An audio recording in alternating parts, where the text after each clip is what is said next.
Franck Ferrand raconte sur Radio Classique.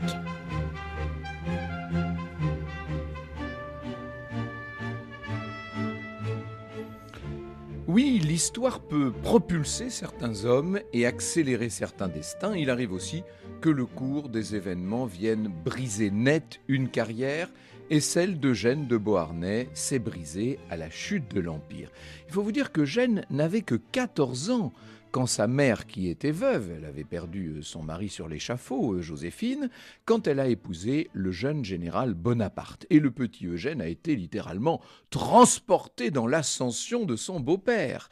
À 23 ans, il est roi d'Italie, vous imaginez. Il va d'ailleurs rester l'héritier légitime de l'Empire jusqu'à la naissance du roi de Rome en 1811. Il épouse la fille du roi de Bavière, la princesse Augusta Amélie. Il dirige toutes sortes d'armées dans plusieurs campagnes. Il est général à 30 ans, Eugène. On peut dire qu'il aura été l'un des derniers fidèles de Napoléon lors de sa première chute en 1814. Il était là pendant toute la campagne de France. Il n'a que 32 ans lorsqu'il entre donc dans une retraite prématurée. Du reste, quand Napoléon a abdiqué, il a demandé au fidèle Caulaincourt de défendre les intérêts d'Eugène auprès des Alliés. Et le tsar s'est montré plutôt réceptif à cette demande particulière. Il va garantir à Eugène un sort qui soit digne de son rang. La réalité, c'est qu'il y a dans la coulisse le roi de Bavière, bien entendu, le beau-père d'Eugène, qui œuvre autant qu'il peut pour aider sa fille et son gendre. Dans le traité de Fontainebleau que Napoléon signe le 11 avril 1814, il est spécifié, je cite, « Il sera donné au prince Eugène, vice-roi d'Italie, un établissement convenable hors de France ». C'est à double tranchant cette clause du traité, puisque d'un côté, ça conserve à Eugène un titre, un établissement, mais en même temps, ça l'oblige à quitter définitivement le territoire français. Quoi qu'il en soit, Eugène est un des seuls de la famille de l'empereur à pouvoir retrouver un titre. Seule Marie-Louise dispose également de ce genre de clause particulière. Marie-Louise, l'ancienne impératrice, l'épouse de Napoléon. Sauf qu'elle se voit quand même attribuer le duché de Parme, alors qu'Eugène, lui, ne reçoit pour le moment aucun territoire. Il va lui falloir se battre pour que son sort demeure à la hauteur des espérances qu'il a pu former. Et c'est pour cela qu'Eugène va quitter Milan, il était jusque-là vice-roi d'Italie, il va quitter Milan et revenir à Paris pour essayer de plaider sa cause auprès des puissants de ce monde, de tous ses alliés qui à l'époque occupent la capitale. Et il s'établit auprès de sa mère, Joséphine, à la Malmaison, ce qui va lui permettre évidemment de rencontrer tout ce que Paris à l'époque compte de monarques en période d'occupation. Le tsar Alexandre, vous savez, s'est pris d'une certaine amitié pour la famille de Beauharnais. Il est très souvent avec Joséphine, on le voit fréquenter la Malmaison, accompagné de son seul aide de camp. Et c'est d'ailleurs au cours d'une des nombreuses promenades qu'il fait au bras de l'ancienne impératrice douairière que Joséphine va prendre froid et qu'elle va tomber malade, très malade, puisqu'elle meurt le 29 mai 1814. Et on peut dire que la mort de Joséphine laisse Eugène doublement orphelin, si j'ose cette expression. En septembre 1814, toutes ces tractations vont se déplacer de la Malmaison et de Paris jusque dans une autre capitale européenne, puisque c'est le début du congrès de Vienne, bien entendu. Eugène n'est pas convié au traité de Vienne, au congrès de Vienne, est-ce que j'ai besoin de vous le dire ? Mais néanmoins, il va y aller à Vienne. Il a bien l'intention de continuer à plaider sa cause. Et d'ailleurs, disons-le, ils sont nombreux, ceux qui vont essayer de récupérer quelques miettes du festin. Ils sont là autour à essayer d'obtenir quelque chose. Michel Quérotret, qui vient de consacrer une belle biographie à Eugène de Beauharnais chez Talandier, le livre s'appelle « Eugène de Beauharnais, fils et vice-roi de Napoléon ». Michel Quérotret écrit « Chacun sait que dans la vaste foire d'empogne qui s'ouvre, les absents auront tort de toute façon. Reste pour les présents à se faire admettre et reconnaître. Et ça, c'est pas gagné. Dans cette jungle mondaine, Eugène sait qu'il doit prendre le plus de place possible. Il lui faut se montrer. Il lui faut pas mal de temps déjà pour arriver à se présenter à tous les souverains présents. Il y en a qui lui ferment leurs portes. Et puis, il faut arriver à convaincre aussi les grands ministres, Metternich, Nesselrode, Castlereagh, bien sûr, qui est là. Au début du congrès, Eugène est un petit peu isolé. De nombreux monarques voient d'un mauvais œil la présence du fils adoptif de l'homme qui avait bouleversé le continent depuis plus de 15 ans et dont on est en train d'essayer de réparer les dégâts. C'est en tout cas comme ça que les membres du congrès de Vienne envisagent les choses. Eugène ne rappelle pas à tout le monde de très bons souvenirs, il faut bien le dire. Et cependant, au fil des jours, parce qu'il est habitué à ce monde, parce qu'il sait se présenter, parce qu'il est malin, il arrive quand même à se faire une petite place, Eugène. Il est le seul à représenter le camp des vaincus de la dernière campagne. N'oublions pas que le représentant du roi Louis XVIII, Talleyrand, se place, lui, naturellement dans le rang des vainqueurs, même si on a du mal à l'y admettre. Eugène représente, si l'on veut, une image agréable de la domination napoléonienne. C'est le bon visage du défunt empire. Et puis, disons-le aussi, Eugène continue de bénéficier de cette amitié que le tsar avait nouée avec sa famille lors de l'occupation de 1814. On le voit assez souvent se promener avec le tsar dans les enceintes de Vienne. Au cours des négociations, plusieurs territoires vont être tour à tour évoqués pour essayer de doter Eugène, si je puis dire. Le duché de Berg, sur la rive droite du Rhin, l'ancien archevêché de Trèves. On parle aussi du duché des Deux Ponts, à proximité de la Bavière. Les alliés, cependant, ne parviennent pas à se mettre d'accord. Et on se demande s'il ne faudrait pas faire renaître carrément des duchés en Italie. Ou bien si l'on ne pourrait pas confier à Eugène Corfou et les îles Ioniennes, là-bas, presque sur les côtes de la Grèce, là-bas, à l'entrée de l'Adriatique. Les mois passent, rien ne se dessine. Le congrès de Vienne est aussi pour Eugène, disons-le, l'occasion de se changer un peu les idées. On le voit courir les bals masqués, les tableaux vivants, les carnavals. Il y a jusqu'à 3 et 4 grands bals par semaine dans cette Vienne du congrès. Congrès qui commence à s'acheminer vers sa fin. On est au mois de mars. Eugène prévoit de quitter la capitale autrichienne le 12 mars. Et là, une nouvelle vient bouleverser les festivités. Napoléon a quitté l'île d'Elbe à la barbe des Anglais et il vient de débarquer sur les côtes françaises. Vous écoutez Radio Classique. Ah oui, on peut dire que ce débarquement de Napoléon à Golfe-Juan a été pour Eugène une véritable catastrophe. Il ne s'attendait pas à ce que son père adoptif reprenne pleine voix dans le concert des nations et en dérangeant une fois de plus le bel ordonnancement qu'on était en train d'essayer d'organiser à Vienne. Il écrit à sa femme le 4 mars 1815 « Nous touchions à la réalisation de nos espérances. Le congrès allait se terminer, fixer notre sort et celui de nos enfants. » Eugène sait qu'évidemment, on va le soupçonner, lui qui a si fidèlement toujours servi Napoléon, et ce jusqu'au dernier jour de la campagne de France, on va le soupçonner, peut-être même pourrait-il se faire arrêter. C'est vrai qu'à Vienne, on le surveille maintenant de près. Sa correspondance est d'ailleurs interceptée. 5 policiers demeurent en permanence devant son domicile et le suivent à chacune de ses sorties. Il lui est d'ailleurs demandé de ne pas quitter Vienne. Il ne pourrait en sortir qu'en compagnie de son beau-père, le roi de Bavière. Eugène va donner des gages. Il proclame haut et fort à tous ceux qui veulent bien l'entendre à Vienne qu'il va rester neutre, archi-neutre, dit-il. Et il multiplie les signes de loyauté envers les alliés. Il continue d'être reçu dans les différents salons. Il essaie de faire comme si rien n'avait changé, mais il voit bien que les regards qu'on lui adresse ne sont plus tout à fait les mêmes. Et à Paris, de son côté, son beau-père, Napoléon, s'étonne que Eugène ne vienne pas le retrouver. Il le nomme d'ailleurs dans la nouvelle chambre des pairs qu'il crée. Ça ne va pas améliorer la position d'Eugène à Vienne, ça. Pire, le tsar Alexandre déclare vouloir cesser toute relation avec lui. Et des lettres de sa sœur Hortense, qui elle est à Paris, des lettres ont été interceptées. Il faut vous dire qu'elle dépeint à son frère l'enthousiasme des Parisiens à l'arrivée de Napoléon dans la capitale. Elle annonce également que le nouvel empereur attend Eugène dans ses rangs.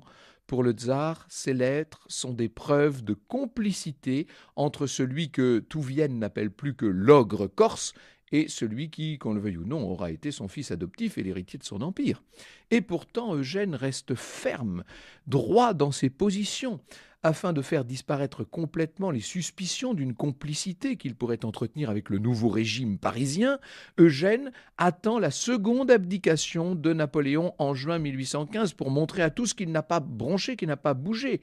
devant les forces gigantesques que les Alliés ont alignées face à la France, il était évident que tout ça allait mal finir. Et vous savez que le 18 juin 1815, Napoléon va mettre plus qu'un genou à terre à Waterloo. On peut dire que Waterloo marque la fin de la saga napoléonienne, ce qui a posteriori donne raison, si l'on veut dire, au calcul qu'avait fait Eugène de ne pas bouger de Vienne. Le Congrès va pouvoir prendre fin. Le sort d'Eugène, pour autant, n'est pas clairement fixé. Le roi de Bavière propose 4 territoires pour son beau-fils. Et après avoir visité les différents endroits qu'on lui propose, Eugène de Beauharnais va choisir la principauté d'Eichstätt, qui lui confère le titre de duc de Leuchtenberg. C'est un territoire modeste, il faut bien dire. On est à une centaine de nos kilomètres au nord de Munich. Un territoire qui compte 25 000 habitants et comporte 2 malheureux petits châteaux, une ancienne cathédrale pas très brillante, une principauté qui en tout fait 560 km², vous voyez. En réalité, la famille de Beauharnais ne vit pas dans cette principauté d'Eichstätt, bien sûr. Eugène se rend très rarement là-bas. Il y va surtout pour chasser, à vrai dire. Et l'essentiel du temps, il vit à Munich comme un grand seigneur bavarois qu'il est. Il vit avec sa femme et ses 6 enfants dans la capitale bavaroise, à proximité du roi et de la cour. Et Michel Quérotret résume la situation. La dernière époque de la vie d'Eugène contraste singulièrement avec celle qui l'a précédée, nous dit-il dans cette biographie chez Talandier. À l'activité frénétique des champs de bataille et du gouvernement, aux incertitudes épuisantes qui ont suivi, succède une vie un peu étriquée mais confortable. La famille, le rythme des saisons, la gestion patrimoniale, les chantiers de construction, l'enrichissement des collections artistiques. Il n'est pas certain qu'Eugène soit parfaitement heureux, mais c'est tout ce qui lui reste. On peut dire qu'il a trouvé sa place au sein de cette petite famille royale de Bavière, où il est apprécié par tout le monde, aussi bien par la haute société que par le peuple lui-même. Le roi de Bavière doit par ailleurs son titre à Napoléon. Il ne faut pas l'oublier que c'est Napoléon qui l'avait désigné pour régner sur ce territoire, au moment où il réorganisait complètement les États allemands.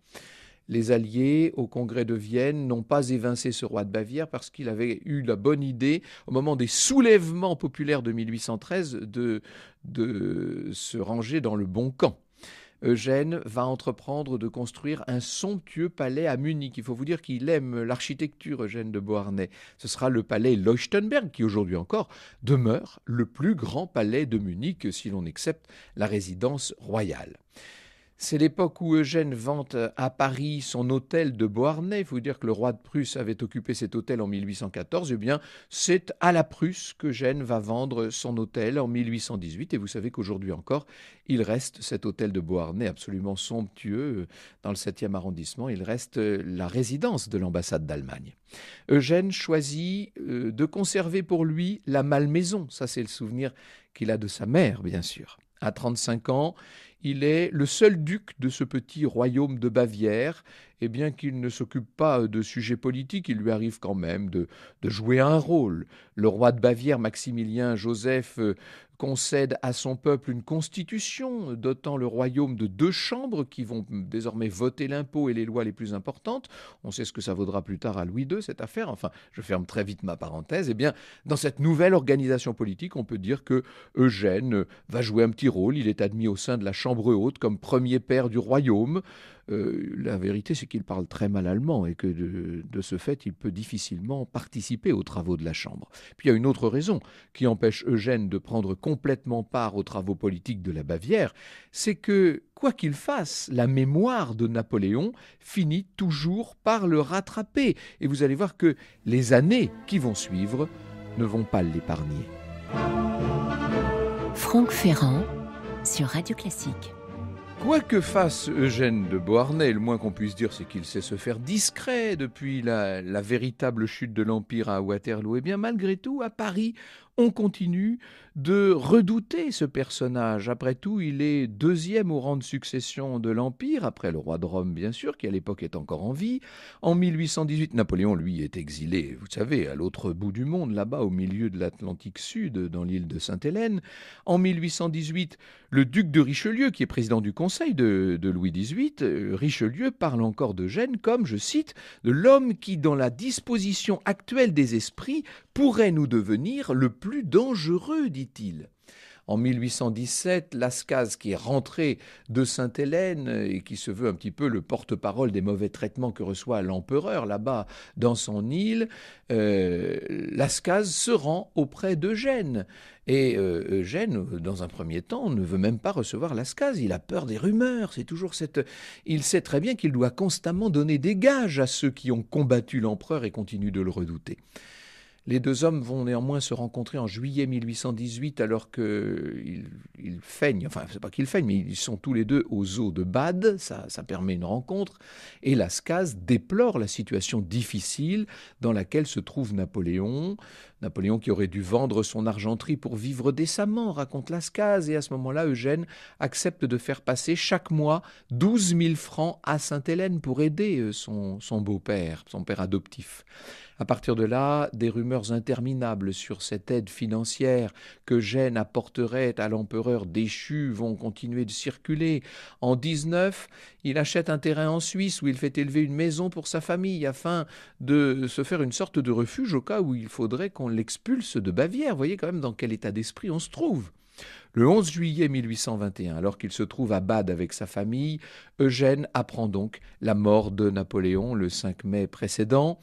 Il va rentrer à Munich, bien sûr, la famille prend le deuil et en décembre, l'ancien grand maréchal Bertrand, le comte de Montholon, les exécuteurs testamentaires de Napoléon vont lui adresser un courrier. En effet, Napoléon a légué quelque chose à Eugène. Il lui a laissé un chandelier de vermeil. Alors qu'Eugène n'a que 42 ans, sa santé est maintenant déclinante. Une personne qui l'avait connu sous l'Empire et qui le retrouve 8 ans plus tard nous le décrit.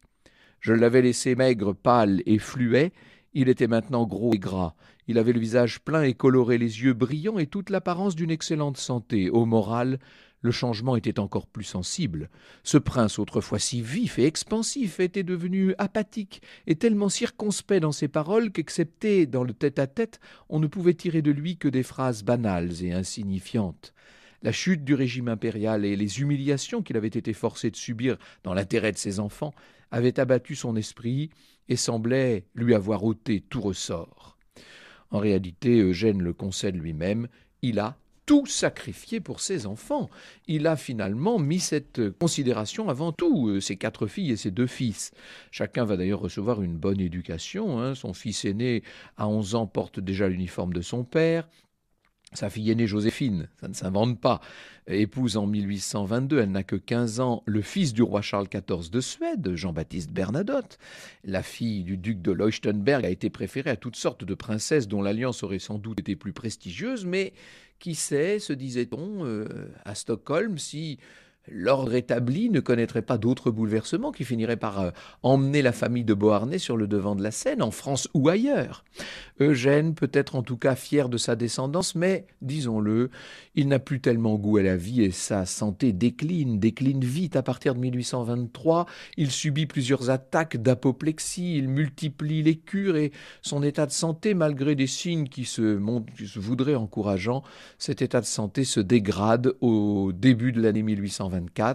Le 19 février, il sent la fin approcher et là, il va signer son testament. Et c'est dans la nuit du 20 au 21 février 1824 qu'Eugène de Beauharnais va mourir d'une ultime attaque. Il avait seulement 42 ans. Alors, on va lui réserver à Munich des funérailles grandioses. La ville entière vient saluer une dernière fois cet homme au destin si peu commun.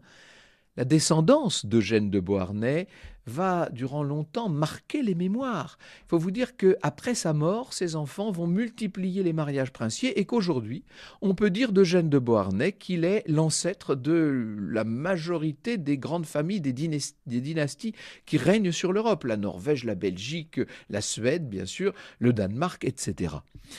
Eugène laisse autour de lui l'image d'un homme fidèle, même s'il n'a pas rejoint son père adoptif dans l'aventure des 100 jours, dont il sentait bien qu'elle pourrait porter préjudice à sa nouvelle famille, il a toujours eu le sentiment de demeurer fidèle à sa devise, une devise qui était honneur et fidélité. Vous écoutez Radio Classique.